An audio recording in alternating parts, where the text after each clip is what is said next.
Welcome back to another episode of the Ian Fritts Show. Week 7 is here. It has arrived. This is the week that everyone was looking forward to coming into this college football season.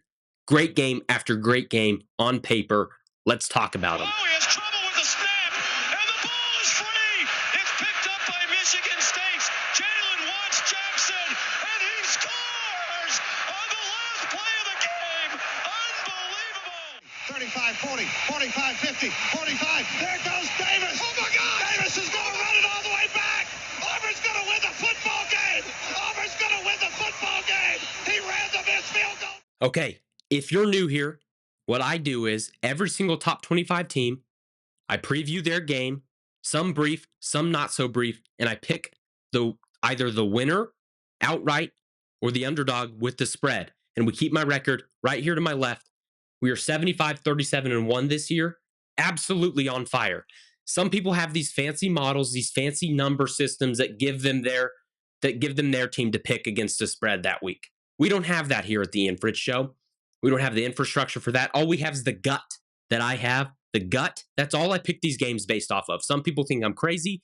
It's not crazy when you're 75, 37, and 1. I look like a genius, but it's not my mind. Again, you can change your mind. You can't change your gut.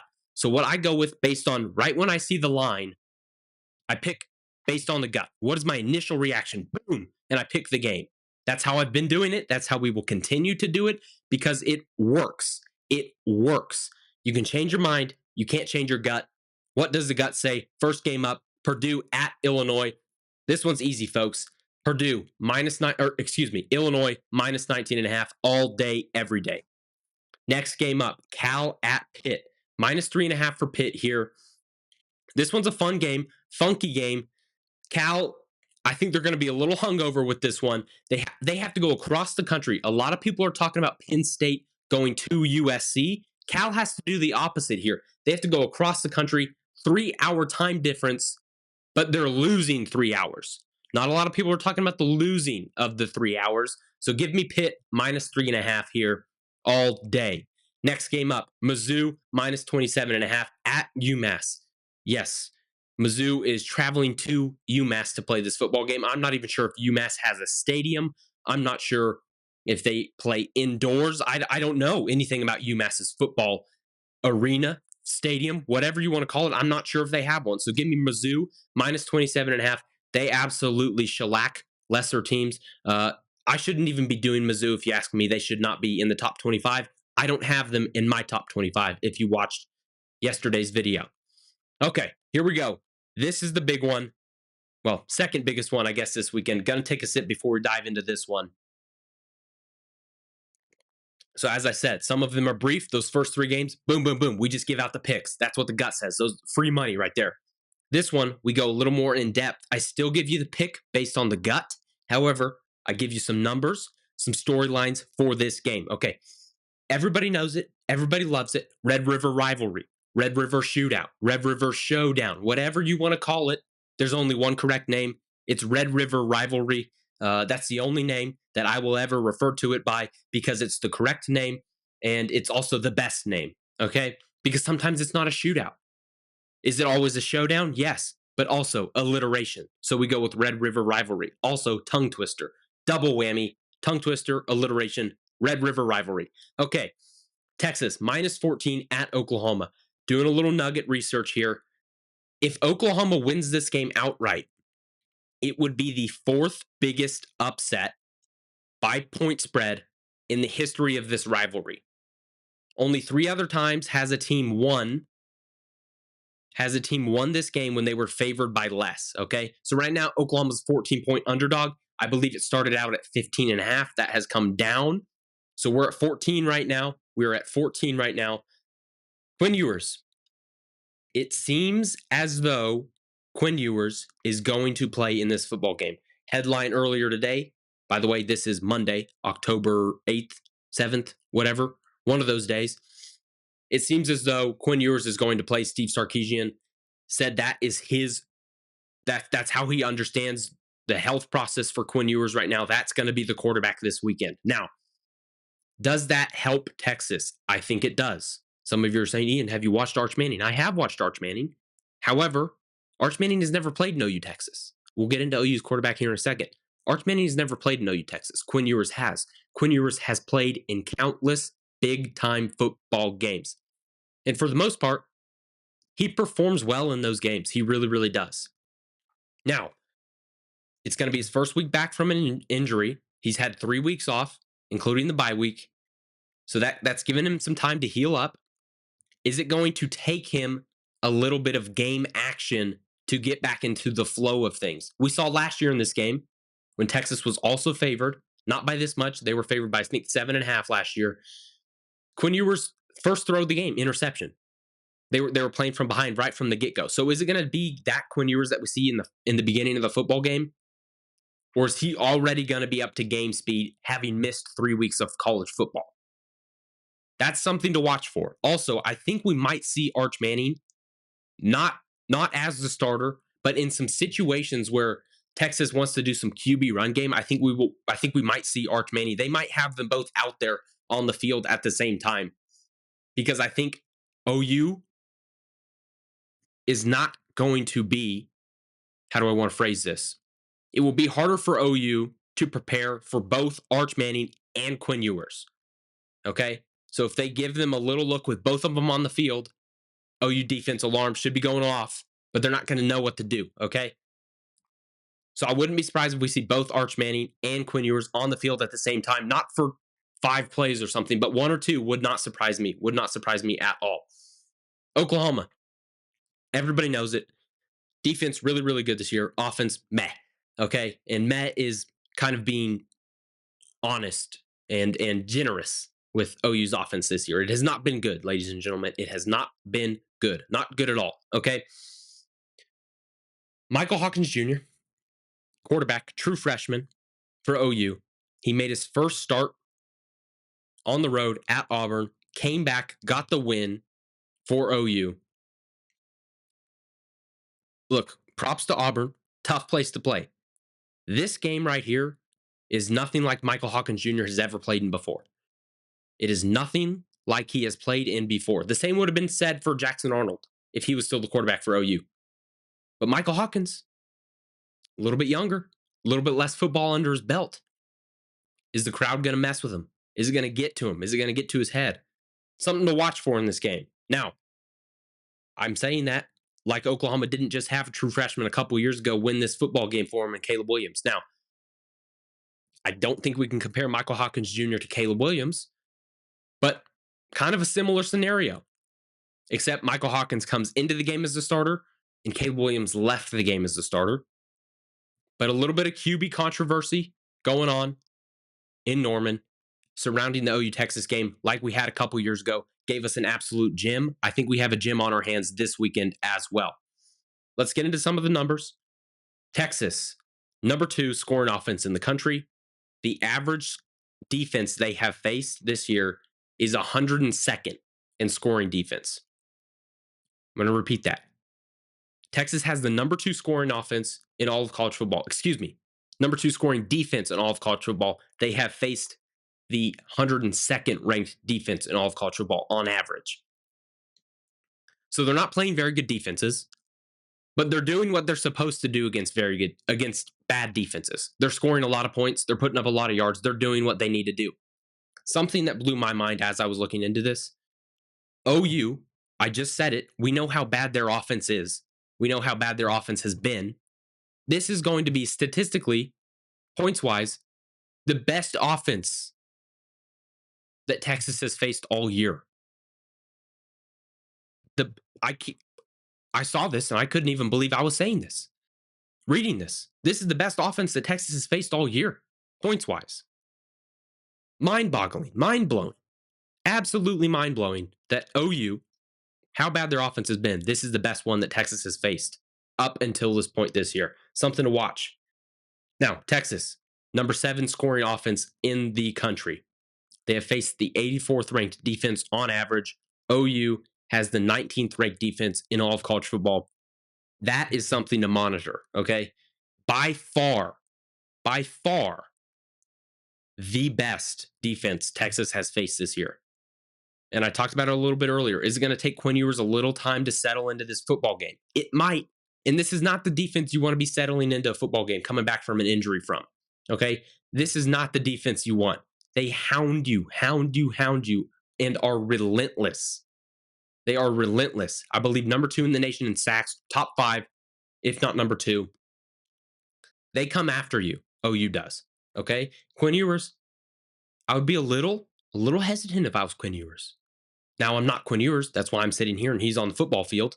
So he may not be hesitant, but something to watch for. Something to watch for. Now, flip it over to OU. Offense hasn't been good. We know that. Number 69 offense in the country. They have faced, on average, the 53rd ranked defense in the country. So middle of the road defenses they're facing, and they're not performing well against those defenses. Nothing new. Defensively, number 19th ranked defense. They have faced, on average, the number 66th ranked offense. However, Temple and Houston drastically weigh that down, which I know I'm taking out a couple teams and drastically weighing it down. But for Texas, their defense on average faced the 102nd ranked offense, and that was because all of those teams were around 102nd in the country. OU has some top 30 offenses they have faced, top 40, and then they have 130th and 125th. Okay, so some outliers, some outliers. OU's defense legit. Texas elite on both sides of the football right now. This is the biggest test they have faced so far this year on both sides of the football. Okay, some eye openers, some eye opening stats here to watch out for. OU, abysmal offensively on third down, 130th in the country. Just horrific. You cannot go into this Red River rivalry and go 1 of 10 on third down and expect to win the football game unless your defense scores 3 times, which I don't think will happen. So you cannot expect to do what you've done on third down if you're Oklahoma. They have to be better in this football game. Wow, novel idea. Be better on third down. Crazy concept, Ian. I know. Texas, just do what you keep doing on third down. Really good on both sides of the football on third down. 8th and 17th. Really, really good from Texas on third down. Just keep doing that. Now, where OU has the advantage is the turnover margin, okay? OU is number 3 in the country in turnover margin. They have been there since the beginning of the football season. After game 1, they were there. After game 2, it's been a steady line of OU at the top of this turnover margin category, okay? So OU's defense forcing a lot of turnovers. They haven't turned the ball over a ton. Texas, on the other hand, they're only +2 in the turnover margin. Number 1 team in the country, you would expect, hey, I think Texas, they're forcing a lot of turnovers, aren't they? No, they're not. They're not. They're really, really not. So something to watch out for, especially with Quinn Ewers coming back from his injury and this experienced hounding defense from OU. Now, what does the gut tell me in this football game, ladies and gentlemen? Based on all of those numbers, all of those items, you would probably think, yeah, Texas. Take Texas minus the 14, Ian. This is a no-brainer. It's a no-brainer. And that's where you would go wrong because you use the word brain. We don't know that word here. We don't know that word here at the Infra Show. We've gut. And the gut tells me OU plus 14. Have no idea if they'll win this football game, but I know they will cover this 14. I know they will cover this 14 because that's what the gut tells me, and the gut feeds my brain. Okay. Next one up.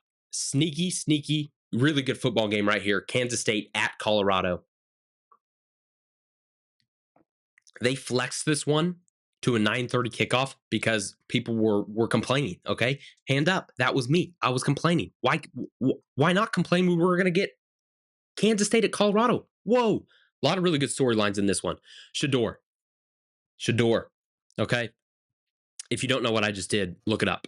It's called the Shador, and I popularized it. Anyways, Kansas State at Colorado. Shador has been balling out. Okay. Now, I called him out earlier in the year. I said he's not what we thought he was going to be this year. He's kind of stinking it up. Okay. Shador, you need to do a little better. Shador. And since then, he heard me and he has answered the bell. He has answered the phone call and he hung up on me. Hater.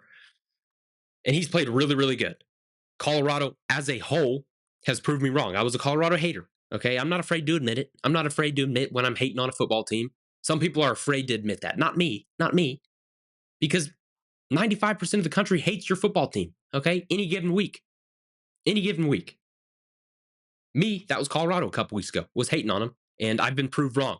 Okay. However, this team right here, the Wildcats, by far the best team Colorado has faced this year. Now, they played Nebraska, they've played UCF.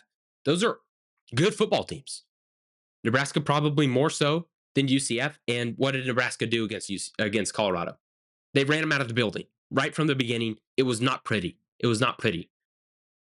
And some of you may be thinking, Ian, you're going down this road. You're going exactly, yeah, Nebraska, Colorado. This is what we're going to see. Hold those thoughts. Some numbers, some brief numbers.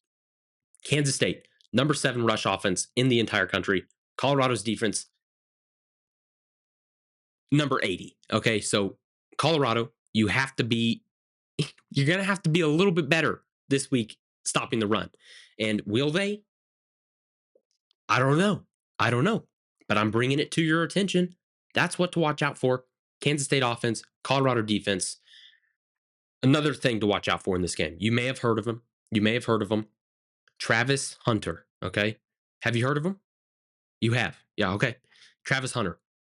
1A in college football on best player in the country. 1B, Ashton Jeanty of Boise State. So those are the 2 best players in the country. Colorado has one of them. So if you look to any hope, how do you have any hope if you're Colorado in this football game? How is this game -6 and not -12 or 13 looking at the stats? Well, you have the best player in the country on your football team. You're also at home, night game. The atmosphere is going to be insane. So I'm told by someone who knows. How do I know the future? Well, I don't, but they might. The atmosphere is going to be insane. Colorado has a chance in this football game, ladies and gentlemen. Don't write Colorado off like I did a couple weeks ago. Don't write them off. Now, you're always wondering, Ian, what does the gut tell me? What does the gut tell you?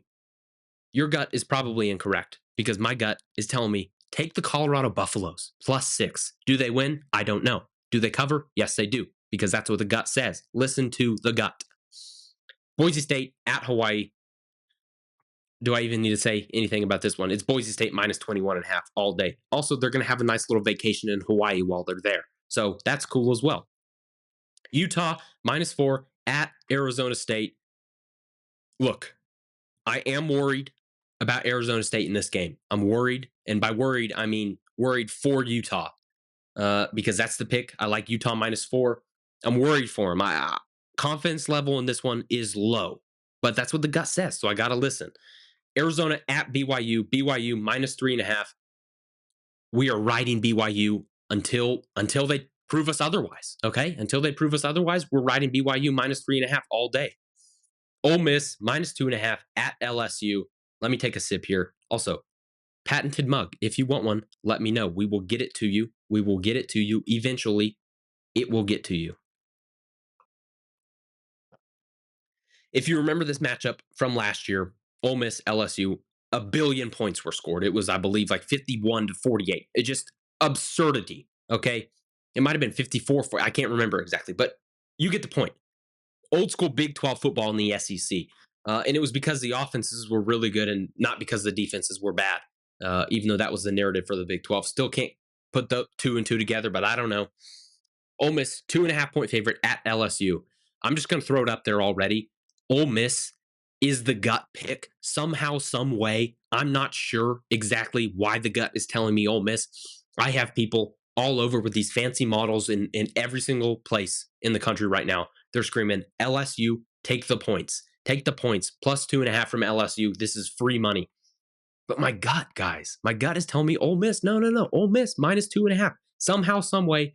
Not sure how it happens, but Ole Miss -2.5 is the pick. Listen to the gut. Sneaky fun football game right here. Stanford at Notre Dame. Fighting Irish. And I know some of you are saying sneaky fun football game. Ian, the spread's -23.5 for Notre Dame. How is this a sneaky fun football game? Also, side note, Stanford at Notre Dame. Sand. Sand. Is there sand in South Bend, Indiana? No. Is there sand wherever Stanford is, somewhere in California? Yes. We pick Stanford. Excuse me, +23.5 from Stanford. They cover.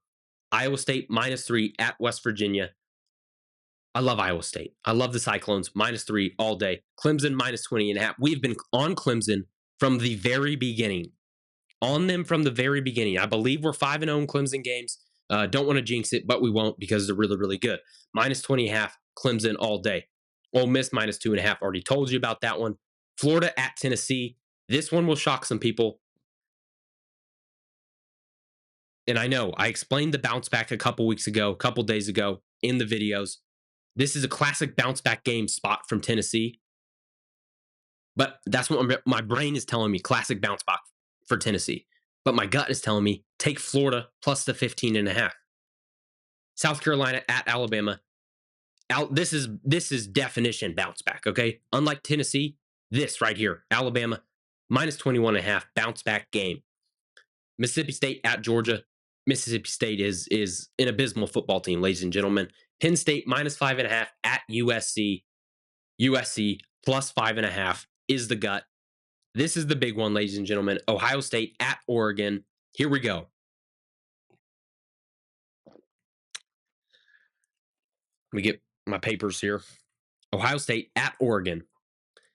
Everyone and their dog and their mom, their grandma, whoever you're taking to football games these days, nationally, personally, doesn't matter. Everyone's going to this football game, and I'm not sure how they're going to fit them in that little stadium up in Eugene. Yes, I think that's a little stadium up there for Oregon. It honestly doesn't blow me away. However, I've heard it's a great atmosphere. I've never been, can't say for myself, but it is a little small or of a stadium. It's on the smaller side. Nothing wrong with that. Nothing wrong with that. You have a great atmosphere. It's really, really good. So not, I'm just saying it's an observation. Okay, enough about that. Let's talk about the game. Is this the biggest home game for Oregon ever? Now, I'm not an Oregon homer. I'm not an Oregon fan. I can't say that exclusively. Also, I'm not that old, so I don't go back way in history here and know a whole bunch of Oregon games that had this kind of juice to it. But you have the number 2 team in the country coming to your place when you're ranked number 3 in the country. I think it has a case for the highest, most anticipated, biggest game in Eugene, Oregon. Okay. Now, Ohio State. This is your biggest test of the year. Hands down, this is your biggest test of the year. It's not even close. Okay. It's not remotely close. You haven't played a team in the top 50 this year. Now, Iowa, solid defense, but the offense is one of the worst in all of college football. Okay. So you have not played a team with a pulse, and you've done what you needed to do. You've done what you need, much like Texas, you have done what you need to do. Now, does doing what you need to do against lesser opponents really prepare you? We looked at Ole Miss a couple weeks ago. Now, Ole Miss is not to the level of Ohio State, but it's an example of teams who don't play really good teams, and then they go on the road or at home, and they're playing a solid football team, and they get kicked in the mouth. Let's look at some numbers. Ohio State, number 4 scoring offense in all of college football, number 1 scoring defense in all of college football. That is with playing Iowa, who has a top 25 defense in college football, okay? And they took it to Iowa a couple of days ago. They took it to Iowa. So, Ohio State, solid on both sides of the football. This is going to have to be Will Howard's best game of the year, okay? I'm not the highest Will Howard guy. I don't love Will Howard by any means. So a lot of people do. I still don't see it. I still don't see it. You put anybody in his situation, they're going to blossom. You got the best wide receivers on the planet. You got 2 stud running backs. Okay. You got a great offensive line. I don't see the Will Howard stuff. I know I'm hating on the guy right now. He's done nothing but win football games this year and play solid, but he's going to need to play more than solid for Ohio State in this football game. The same can be said for Oregon and their quarterback, Dylan Gabriel. Dylan Gabriel, my preseason Heisman pick, has been eliminated from Heisman contention in my mind. He should not be in the conversation at all right now. Now, if you have 5 touchdowns and 350 yards passing and no interceptions against Ohio State, boom, you're right back in the conversation, okay? Because a game like that can submit yourself Heisman moment after Heisman moment. Is that going to happen against Ohio State? Probably not. Probably not. Just a hunch, but it's probably not going to happen. But either way, Dylan Gabriel is going to have the best game of his football career to beat Ohio State this weekend, okay? Turnovers. Oregon, really, really bad. 81st in the country in turnover margin. Ohio State, solid at 21st in the country. Something to watch for. Oregon has had some trouble turning the ball over, especially in the red zone. Time after time, they get down to the 5-yard line. Boom, fumble, boom, interception. Not good. Oregon, you got to take care of the football. Third downs. Both teams really, really solid. Third down defense, third down offense, crucial in these really big football games. But again, I keep coming back. The gut has told me when I'm watching Oregon, this is not a team that's going to hang with Ohio State. This is not a team that's going to hang with Ohio State. I have Ohio State winning this football game, and I think the gut has told me winning by double digits in Oregon. We just went over it. Ohio State -4. OU, again, covering the 14. That is all of the picks for the top 25. If you have not, subscribe down below, comment, Ian, these are all incorrect. Your gut is wrong, but my gut is right. So do not say that. Thank you guys for watching. I love you guys. We'll see you in the next one. Bye. Whoa, he has trouble with the snap, and the ball is free. It's picked up by Michigan State's Jalen Watts Jackson, and he scores on the last play of the game. 35, 40, 45, 50, 45. There it goes.